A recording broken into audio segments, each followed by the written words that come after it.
నువ్వు అనుకున్నావు నేను నీతివంతుడిని, నేను భక్తుడిని. దేవుడు ఎప్పుడు అంటాడట నీతివంతుడు అని?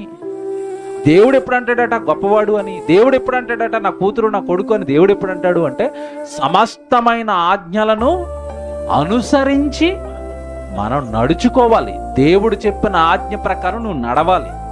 దేవుడు బూతులు మాట్లాడొద్దు అన్నాడు, బూతులు మానే.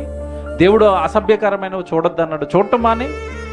నీకు చక్కగా దివారాత్రాలు బైబిల్ని ధ్యానించమన్నాడు, బైబిల్ చదువు.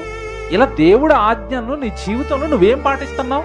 దేవుడి కొరకు వెళ్ళాలి, దేవుడి కొరకు ఇవ్వాలి, మన ప్రవర్తన బాగుండాలి, మన మాట బాగుండాలి, మన చూపు బాగుండాలి, మన ఆలోచనలు బాగుండాలి. ఇలా బైబిల్ అంతా మనం చదువుతున్నప్పుడు అండి దేవుడు అందరినీ నమ్మట్లేదండి. తరానికొకరు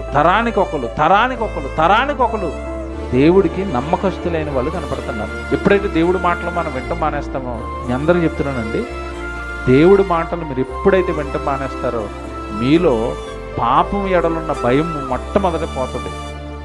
యథేచ్ఛగా పాపాలు చేస్తారు, తప్పు చేస్తున్నప్పుడు భయం ఉండదు. అదే రోజు దేవుడి మాటలు వినేవాడికి పాపం చేయాలి అన్నా, తప్పు చేయాలి అన్నా గుండెల్లో ఎక్కడో భయం వేస్తూ ఉంటుంది. అయ్యో దేవుడి మాటను మీరుతున్నానండి, దేవుడు వద్దన్నాడండి, పాపం వ్యభిచారం చేయొద్దు అన్నాడు, నేను చేస్తున్నాను. దొంగతనం చేయొద్దు అన్నాడు, నేను చేస్తున్నాను.